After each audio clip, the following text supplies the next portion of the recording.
Assalamu alaikum wa rahmatullahi wa barakatuh. Welcome to Friday's episode of Ask Eman, where we're going to be here live for the next hour, brothers and sisters, to take your questions as usual and get them answered for you authentically according to the Quran and Sunnah. So as you know, you're able to pick up the phone and dial 0203 5150 769 to ask your questions. You can also send your questions to our WhatsApp number, email address, and if you're watching along on YouTube, you can leave your questions at the comment section, inshallah. So without further ado, I'll be your host for today, and joining us is Imam Wasim Kempson. Assalamu alaikum, Shaykh. Assalamu alaikum. How are you? So Shaykh, you done khutbah today in Regent's Park Masjid, mashallah. How do you know? I was told, I wasn't there, but I was really? told. Yeah. Subhanallah. News gets around. Yes, it does, Shaykh, mashallah. So Shaykh, could you give us a short reminder maybe on what the khutbah was about, or something else you choose, inshallah? Did they tell you what it was about? No, they didn't. I should have asked. That's a shame. Yeah. So, Bismillah, alhamdulillah, wa salatu wa salamu ala rasulillah wa ala alihi wa sahbihi ajma'in. All praise belongs to Allah. May the peace and blessings of Allah be upon His final messenger Muhammad sallallahu alayhi wa sallam. Assalamu alaikum wa rahmatullahi wa barakatuh. Brothers and sisters and viewers at home. So today's khutbah, obviously we don't have half an hour to go through the entire khutbah. But the first part of it was talking about the importance of continuing good actions after Ramadan and choosing the best actions, and how Allah subhanahu wa ta'ala commands us and wants us to do the best things, like prayer, being good to our parents, serving and submitting to Allah Azza wa Jal. The second part of the khutbah was the importance of adhering to the guidance that Allah subhanahu wa ta'ala gave to us in the Quran, and that every haram we should understand is harmful, and every command that is given to us is in our benefit. Okay, that's the first thing. There is no one that can come along and can appear to give us guidance, to give us, tell us to do something which is better than Allah subhanahu wa ta'ala. That can never happen. Allah Azza wa Jalla's guidance supersedes everything. This is how I began the second part. And then I mentioned things like, with these guidelines that Allah subhanahu wa ta'ala has given to us, this is how we interact in the world. However, in times now when there's lots of fitna, and of times before, if a person was looking to do something evil, looking for fitna, maybe you had to go some work, you had to go and find it. But now you don't have to do that. You don't have to do that. Fitna can be right there on your doorstep. And I mentioned that all of us, well, not all of us, a lot of people have a best friend that they never call their best friend, and that best friend is their device. That's how they understand the world, that's how they communicate with the world, that somehow when they go into that virtual world, somehow Islamic principles are not applicable, that they can backbite, they can swear, they can curse, they can lie, they can deceive, and then they come back out of the virtual world and they start speaking with the parents and the family, the work colleagues. Maybe they're an upright person, maybe they're a decent person, generally truthful, good person, well-mannered. However, when they go in the virtual world, that somehow all of those Islamic adab and manners that they uphold otherwise are all gone out the window.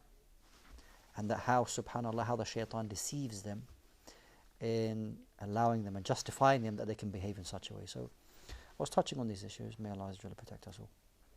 Jazakallah khair, Shaykh. So Shaykh, could you give us some advice in terms of how, if we're finding ourselves very attached to our devices, particularly now on social media, constantly browsing or constantly checking up on other people's news and other people's lives and commenting and stuff like that. First of all, Shaykh, how does this affect us? Other than living like a different life on social media in terms of different behavior, how does this actually affect us in terms of generally how we function, maybe psychologically or emotionally? Because we're looking for things that are empty. They're not. Yep. You're just browsing. Yeah, no, it's true. It's a very good question actually, and probably needs a lot of study and lots of research. And if you think that what we expose ourselves to, then will have an impact on us.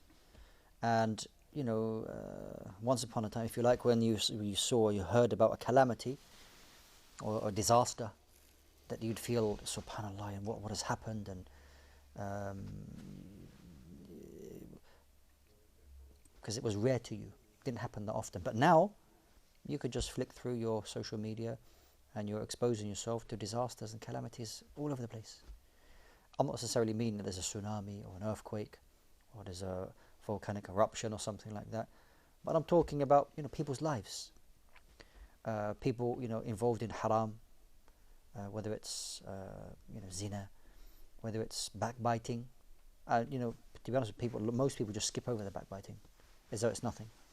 It's normal for people for you to see comments by people speaking about situations, speaking about people, and like it's normal. It's just like just sipping water. So you're immersing yourself into that, and know that that's affecting your heart. And your heart is a very sensitive part, that if it is exposed to things which are haram and not good, then who knows where that's going to take you. You become numb, and you have no feeling for the what haram, what it does to a person.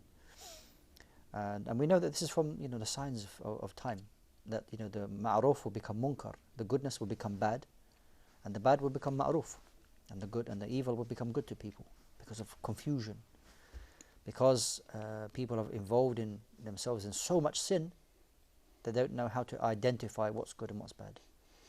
So we're really in trying times. May Allah subhanahu wa ta'ala save us and protect us all. And just one more thing, Shaykh. When anything happens on social media, regardless what it may be, any type of news, we see so many people come out to start speaking in terms of what their thoughts are on the situation, or speaking on behalf of the Quran and Sunnah, speaking on saying this is wrong or whatever. But most of the time, these people aren't really the scholars or the shuyukh and stuff. Yep. So how do we understand? We can't do anything to control people, what they start to say themselves. So how do we approach this when we see individuals come out? They're not really who we should be listening to. Right. How do we receive that? Okay. So with the issue of commanding good and forbidding the evil, this is upon every Muslim, scholar or layman. Doesn't matter who you are, you command the good and forbid the evil. Okay, that has levels. The Prophet ﷺ said, "Man ra'a minkum munkara." Whoever from you sees an evil, فَلْيُغَيِّرُهُ بِيَدِهِ. Let him change it physically. فَإِنْ لَمْ يَسْتَطِعْ. If you can't do that, فَبِلِسَانِهِ. Then let him speak against it. فَإِنْ لَمْ يَسْتَطِعْ فَبِقَلْبِهِ. If you can't do it verbally, then at least in your heart you detest that evil, okay, that wrongdoing. This is upon us all. Now, commanding the good and forbidding the evil, you don't need to regulate that. In that, the Prophet ﷺ gave us, the Quran gave us advice and guidance on that. Likewise, the Sunnah of the Prophet ﷺ. You don't have to go through qualifications. You don't have to go through college to become right. Now I can command the good and forbid the evil. That's upon us all. What I would say is that people of knowledge, they need to speak about and educate people, not just because of or be reactive, but to do it all the time. Now, Jazakallah khair, Shaykh. Thank you so much for your answer. Thank you so much to everyone who's tuned in so far. We're going to take a short break as usual for a few minutes, and then after that we'll be back to continue with our show, inshallah. So once we're back, you're able to give us a call on 0203 5150 769. If we have any callers waiting at the moment, then we'll take your call as soon as we're back after our break. For now, stay tuned. Wassalamu alaikum wa rahmatullahi wa barakatuh.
Assalamu alaikum wa rahmatullahi wa barakatuh. Welcome back to today's Ask Eman show, where we're going to be here for another 45 minutes up until 8:30 inshallah. So if you have any questions, give us a call on 0203 515 0769. And with that, Assalamu alaikum Shaykh, welcome back after the break. Wa alaikum salam wa rahmatullah. Would you like to continue, Shaykh, on the topic we were discussing? We were in the middle of the hadith about enjoying good. Yeah.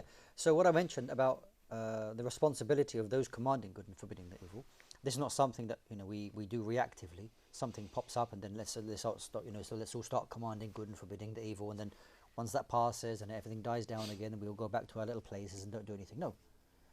But people of knowledge and people of presence within the community need to be doing this regularly and teaching people, nurturing people that as Muslims, this is what we stand for, commanding the good and forbidding the evil in all of our lives at all times of the year. Not when there's something pops up in the news, as it were. So this is the responsibility. We don't want to take that away from people. We don't want to say, who are you to start talking on behalf of people? No. If you're commanding the good and forbidding the evil, the Prophet said, "Ballighu anni walau ayah."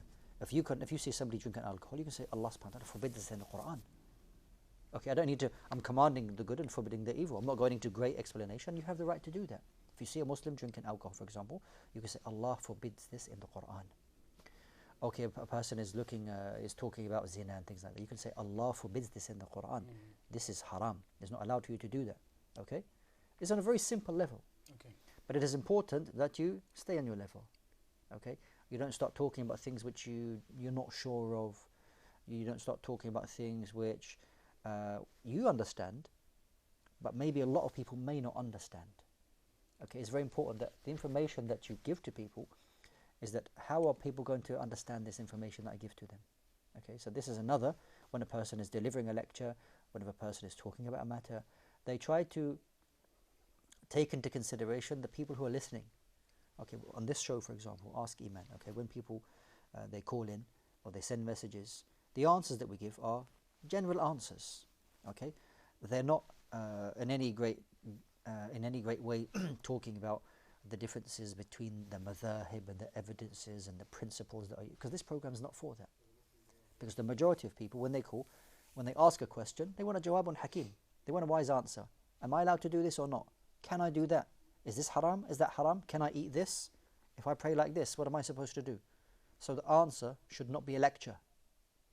The answer should be according to the question that's been given. Okay. So with regards to commanding the good and forbidding the evil, this is why Allah Azza wa Jalla chose this ummah. كنتم خير أمة أخرجت للناس. Why? Because تأمرون بالمعروف وتنهون عن المنكر وتؤمنون بالله. You're the best nation raised from people because you command the good and forbid the evil and believe in Allah subhanahu wa ta'ala. But just try to stay in a level where it keeps things simple for people and doesn't make the situation even worse. Allahu a'lam. Thank you, Shaykh. We're going to go to our next caller of the show now. Assalamu alaikum to our caller. Welcome to the show. What's your name and where are you calling from? I'm calling from Adhering. MashaAllah, welcome to the show, brother. And what's your question for us today? My question is, I've been doing this on Tuesday, no dua from this time. How do I behave with my wife? Could I ask you to just speak away from the phone a little bit? It's sounding very muffled. And then just repeat your question again, please. How should I behave with my wife? Okay. You're getting married in December. and you want advice. Okay then, thank you so much. Thank you for. Do you have another question for us? No. All right then, thank you so much for your call, brother. Stay tuned and we'll put that forward now, inshallah. For everyone else watching at home, if you'd like to call to ask your questions, you're able to. You'll find the number and all the details you need to send your questions to us coming and going at the bottom left side of your screen, inshallah. Advice to the person who's getting married? Yes, the brother's getting married and he wants advice, Shaykh. Okay, mashallah, this is a noble deed that you're undertaking, mashallah. May Allah subhanahu wa ta'ala bless you. May Allah subhanahu wa ta'ala give you all success in between you and your dear spouse. This in itself is a lecture, to be honest with you, but 3 pieces of advice. Number 1 is to know your rights. Okay, you as a husband, what you are supposed to do for your wife. Allah Azza wa Jalla says in the Quran, وَعَاشِرُوهُنَّ بِالْمَعْرُوفِ, and live with them in the best way. Okay, never oppress them, never mistreat them, communicate with them, speak with them. Spouses, it goes both ways. Okay, this is very, very important. Similarly, the wife has the same approach. And that was 2. Number 3, and if you ever differ in any matter, do not allow your ego, your pride, whatever it is within you. Allah Azza wa Jalla says, فَإِن تَنَازَعْتُمْ فِي شَيْءٍ فَرُدُّوهُ إِلَى اللَّهِ وَالرَّسُولِ إِن كُنتُمْ تُؤْمِنُونَ بِاللَّهِ وَالْيَوْمِ الْآخِرِ. That if you ever differ in any matter, take it back to Allah and His Messenger. The Quran and Sunnah is a guide for you and is a solution for you in your life. The more you know about the Prophet ﷺ and how he is as a husband, the better it will be for you. So may Allah subhanahu wa ta'ala bless you both. Thank you, Shaykh.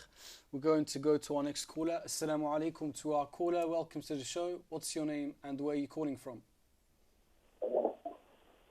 Assalamu alaikum. My name is Sophia. Assalamu alaikum, Sophia. And how old are you? I am 6 years old. MashaAllah. And do you have your parents' permission to be calling us? Yes. Did you dial the number or did your mum or dad dial the number? My mom dialed the number. MashaAllah. When are you going to start dialing the number? Pardon? It's okay. What's your question for us, Sophia? Do you have a question? Yes. Okay, then you can go ahead. Can I have a dog? Can you have a dog? Yes. Okay, then. Do you have any other questions? No. No? All right, then. So keep watching, and then the Shaykh will answer your question in a little bit, inshallah. Okay? Okay. Thank you so much for calling. So, Shaykh, our young sister Sophia asked, is she allowed to have a dog? Okay. And she said it so clearly and directly, MashaAllah. mashallah. Yeah. So, keeping a dog inside the home is not permissible for a Muslim for a number of reasons. We know in a time where it will prevent angels entering the home, and we know that they are impure as well. The Prophet ﷺ said in a sound hadith that if a dog was to drink from one of your vessels, you need to wash it 7 times. أُولَاهُنَّ بِالتُّرَابِ, and the first time with the dust. So dogs are impure. And as Muslims we know that طَهَارَةُ شَطْرُ الْإِيمَانِ, that purification or being pure is half of our deen. If you have a dog in your home and it's walking around and it's leaving all the impurities around the home, then it becomes difficult for us to live. Where are you going to pray? Okay, so therefore we're not allowed to keep dogs in the home. I mean, dogs are lovely, especially when they're puppies and things like that. They're very friendly, they're very nice. I mean, just because we're not allowed dogs in the home doesn't mean we hate dogs. A'udhu billah. They're a creature of Allah subhanahu wa ta'ala. Okay, so we don't hate dogs, you don't mistreat animals, that's not allowed. Okay, but we just simply don't have them in the home. The fact that you know we don't have dogs, I mean, if you want a cat, I know there's a big difference. You know, you have people like dogs and you have people like cats. Cats are very different from dogs. But, you know, maybe there's another pet that you can look after, because there's a lot of reward in that. Maybe fish. If you like fish, maybe fish are boring, I don't know. But fish are nice. I like to eat fish. Yeah, yeah, but preferably not eating your pets though. All right then. Yeah. So fish is an option for you. Maybe if you like a cat. Okay. Cats are much more independent. They will, they'll let you know when they want to be cuddled and petted and things like that. Otherwise, they'll do their own thing. I don't know. Maybe a rabbit is an option. They're a bit more, kind of cuddly, if you like, than cats. So maybe if it's viable for you, or maybe even a parrot or something like that. But maybe that may be loud in your home, causes a headache to everybody. So the fact that you can't have a dog doesn't mean you can't have other pets. These other pets I mentioned, they're pure, they're clean, and especially with the youngsters, it's good for them to learn things like this, to look after, and there's lots of reward in that. So may Allah subhanahu wa ta'ala open a way for you, Sister Sophia. Ameen. Now, Shaykh, we live in the UK where, mashallah, the safety around animals and their well-being is taken care of very well. You even have like vets for animals and special, just like hospitals and charities. Yeah. Now, Shaykh, other places in the world we find the opposite, very extreme opposite, and sometimes it's very disturbing what you can come across online to see what kind of things could be done to animals in terms of animal cruelty and abuse and stuff. Yep. Now, what does Islam say about animals and their safety, Shaykh, and Yeah. and such things? Sure. So we know that the Prophet ﷺ mentioned that a person was walking past and heard a dog. It was in a well. Sorry, it was next to a well. He saw the dog was very, very thirsty. He went into the well, filled his shoe with water, and gave that to the dog. And for that was entered into paradise. Subhanallah. Another person who took a cat, وَحَبَسَهُ, and entrapped it and punished that cat, أعوذ بالله, was sent to the hellfire for that. So the treatment of every living thing, treating it well, is an obligation upon every Muslim. Okay? Even advice giving to us that when an animal is going to be slaughtered for the purpose of eating, you do it in a sound and calm way, that you don't abuse that animal in any way. That if that animal is going to be slaughtered, for example, you don't do it in the presence of other animals. So Islam goes and gives us great guidance concerning the good treatment of animals. Wallahu a'lam. Jazakallah khair, Shaykh. Thank you for your answer. Thank you to everyone who's tuned in so far. We're going to take a short break for a few minutes, and as usual, we'll be back to continue with our show. So once we're back, if you have any questions, give us a call, inshallah. For now, keep watching. Wassalamu alaikum wa rahmatullah.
Assalamu alaikum wa rahmatullahi wa barakatuh. Welcome back to today's Ask Eman show. We're going to be here live up until 8:30 inshallah. So if you've been tuned in, welcome back. If you've just tuned in, then inshallah we welcome you to give us a call and ask any questions which you may have about your life as a Muslim, or any topic maybe in Islam you'd like to learn more about as well. That would be very interesting too, inshallah.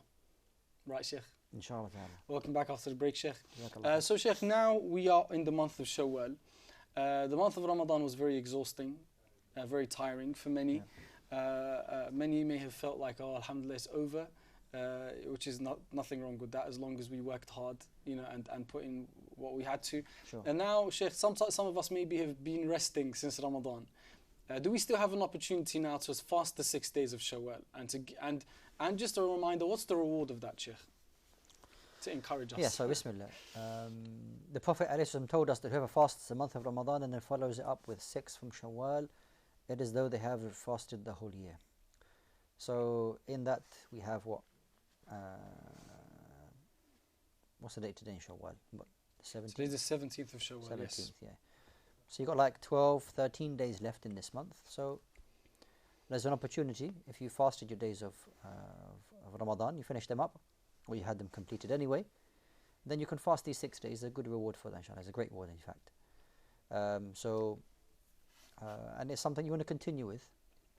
Not just fasting the 6 days in Shawwal, but also try to fast 3 days of every month as well. Okay, any 3 days in the month, and the following months after that, that's coming up, inshallah. And don't forget, in Dhul Hijjah, not the following month, one after that, there's the day of Arafah for those who are not performing Hajj. You can fast that day. It's a very great reward for that, as well as the Ashura, as well as the following month after that, fasting the 9th and 10th of Muharram. So there are opportunities in front of us, mashallah, in fasting, and we don't want to miss them, because we don't know if we'll get the opportunity again. So may Allah give us the energy and the zeal to continue fasting and worshipping Allah Jalla wa Ala. Jazakallah khair, Shaykh. Thank you so much for your answer. We're going to go now to our next question from WhatsApp. The question is, Assalamu alaikum. Kempson. What is the Islamic ruling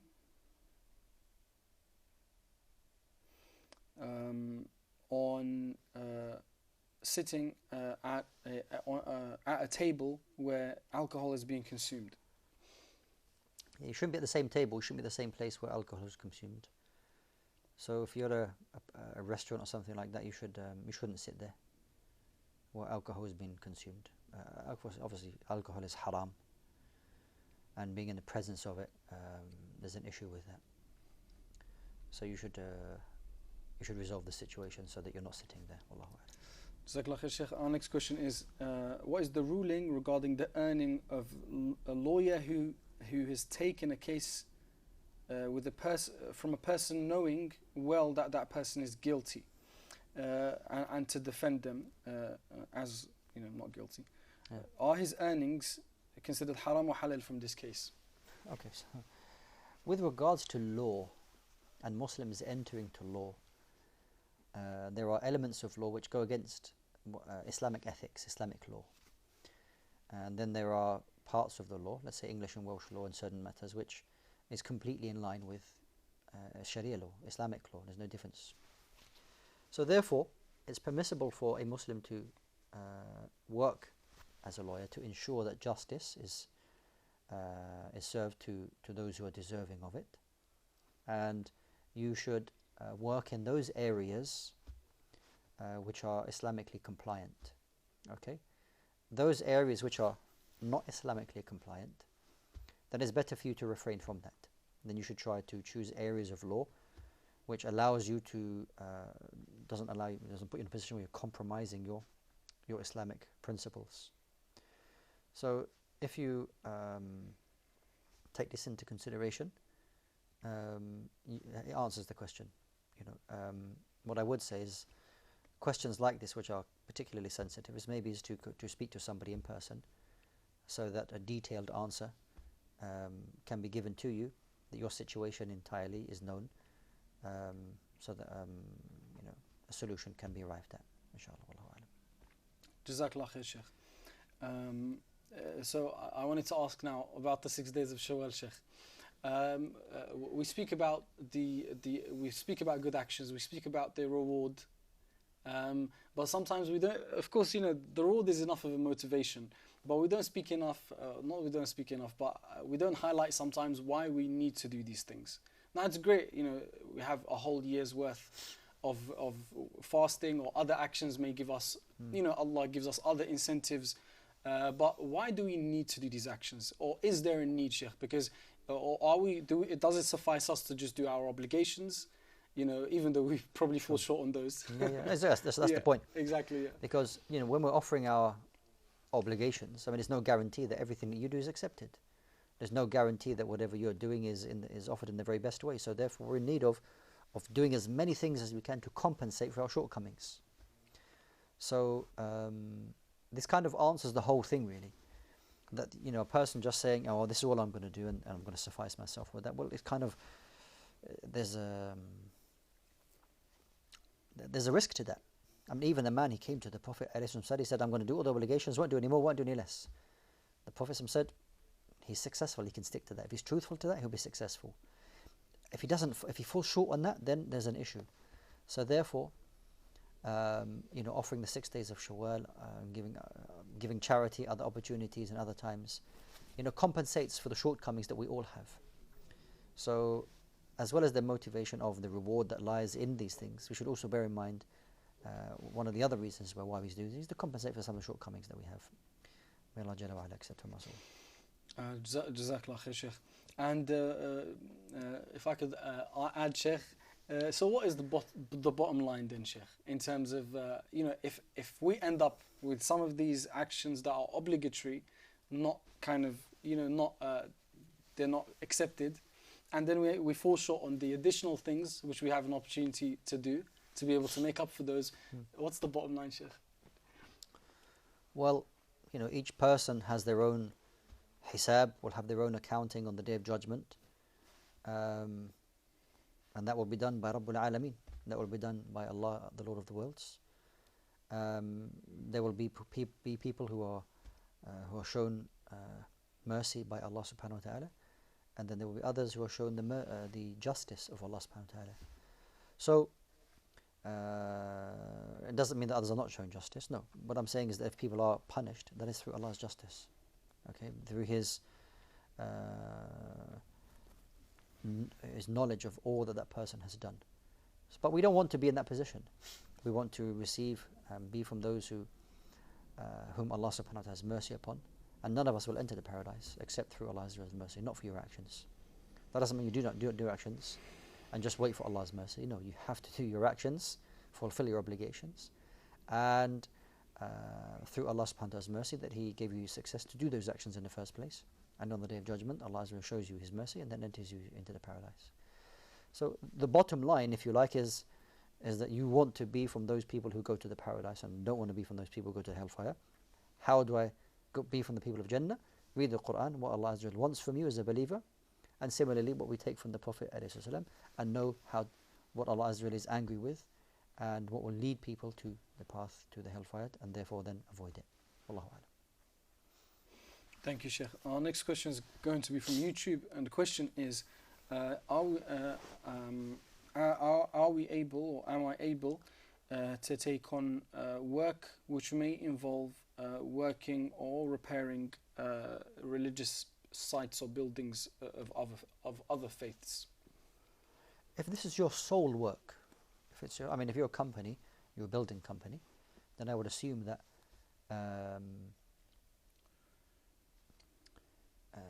you will have various jobs, okay, whether it's to do with religious buildings or other buildings and whatnot. If it's just to do with the decor or the brickwork and the windows, then there's no problem in doing that, inshallah. Our next question is, what is the best way of educating a young child from 2 years plus? Yeah, so what I would say is that it is there for them to have an awareness of Allah Subhanahu wa Ta'ala, and that Allah Subhanahu wa Ta'ala sees and hears them at all times. So then they have a sense of awareness. Although, 2 is still very, very young. There's no concept of punishing them in any way, but to teach them. Okay, there's no need to hit them or to shout and scream at them. there's no need to do that. You shouldn't do that. But to educate them, to teach them in a nice way. If they do something wrong, and inevitably they will do something wrong. But teach them very basic phrases like La ilaha illallah, Muhammad Rasulullah, maybe for them to see in you good actions, for you to be an example for the very young children. These are the best things that you can do for your child, and make dua as well. Make dua to Allah subhanahu wa ta'ala that He gives you a dhurriya salihah, that He gives you a pious children. Ameen, Shaykh.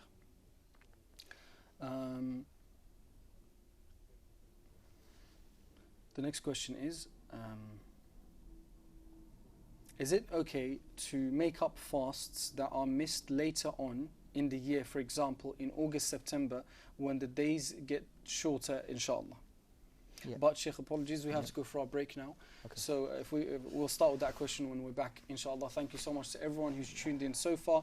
We're going for our last break for today, and then we'll be back for the last part of our show for another 10 minutes or 15 minutes, inshallah. So for now, stay tuned. And when we're back, if you have any questions, give us a call, send us a WhatsApp message, or drop us a comment on YouTube. For now, stay tuned. Wassalamu alaikum wa rahmatullah.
Assalamu alaikum wa rahmatullahi wa barakatuh. Welcome back to the last part of today's show.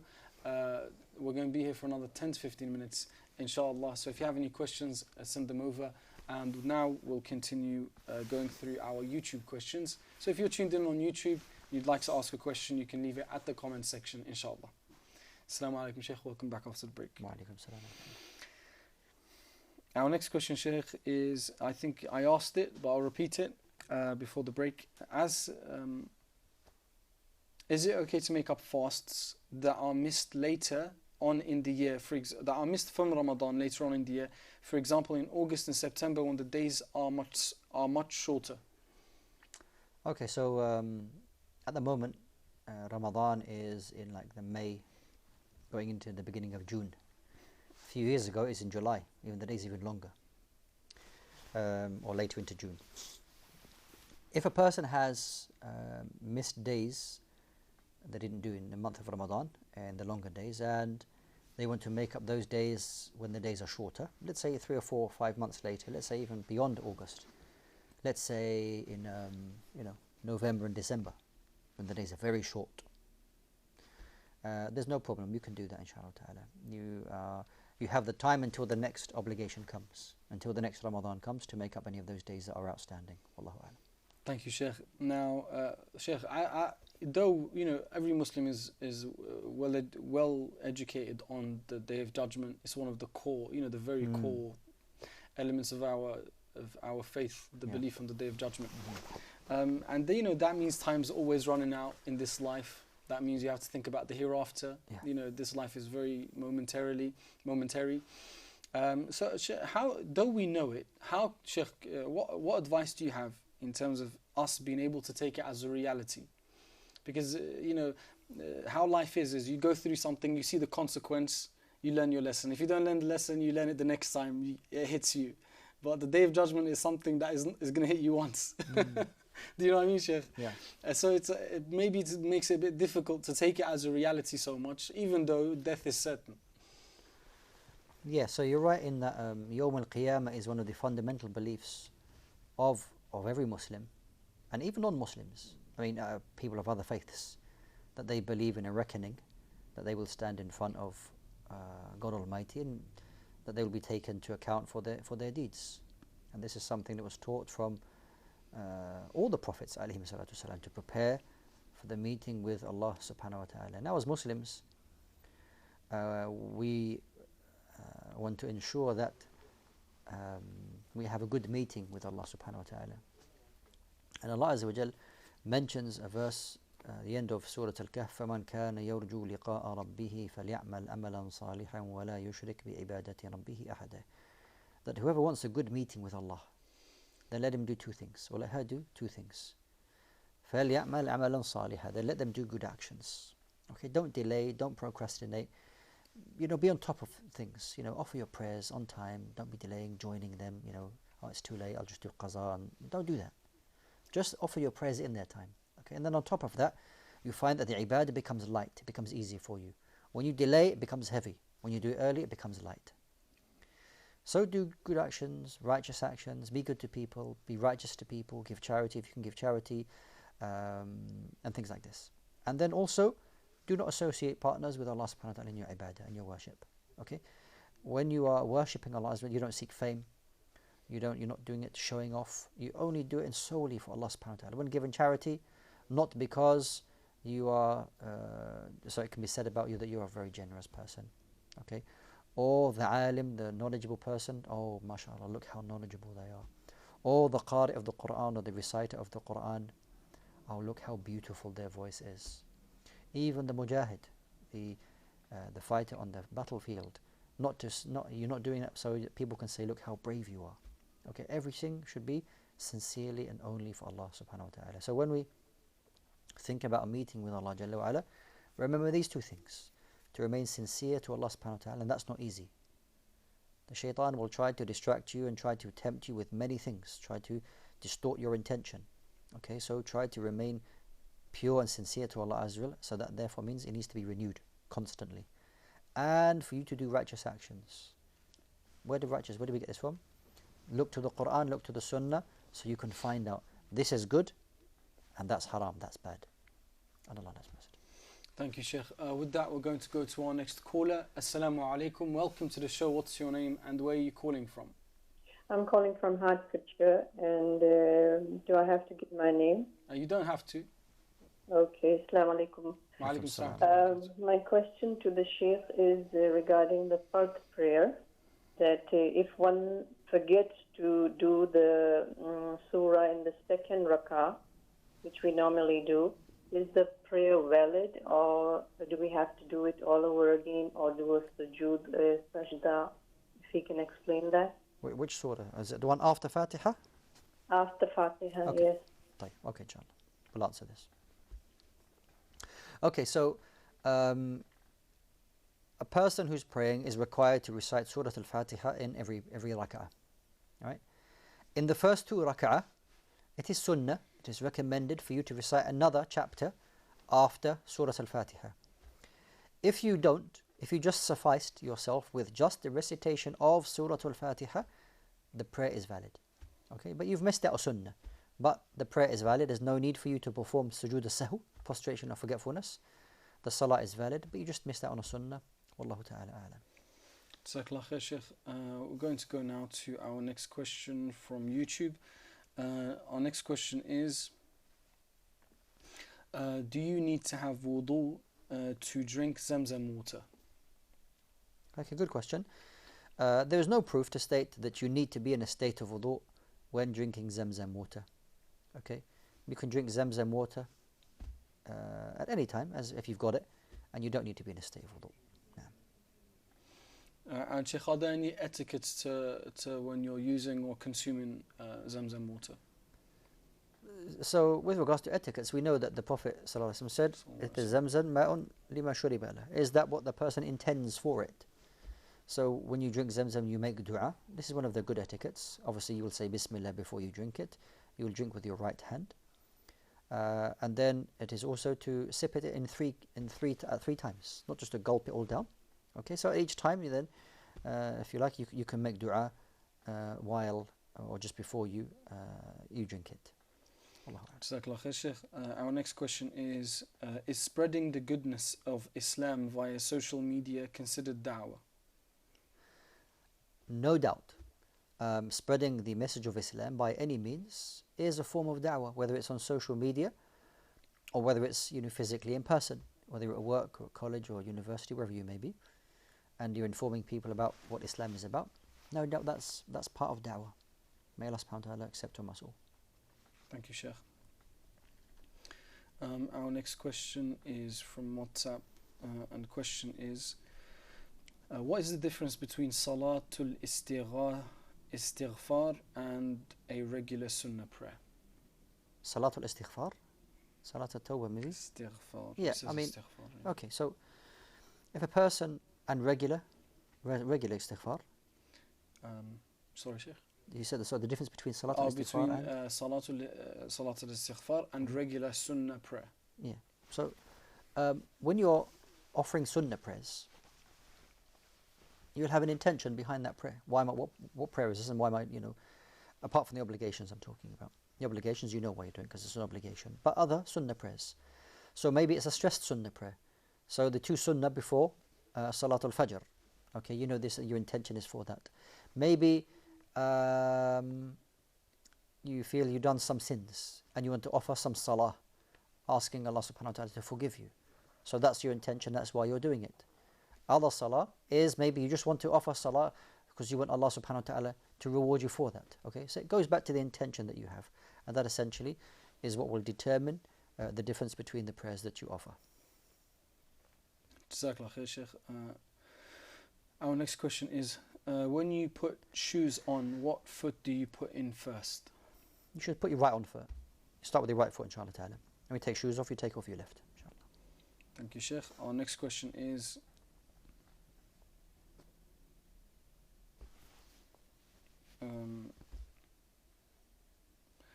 on the month of Shawwal, do our good deeds get multiplied in reward? I don't know of any evidence to say that deeds that are done in the month of Shawwal, that they are multiplied greater than at any other times. I don't know of anything like this. No. Jazakallah khair, Shaykh.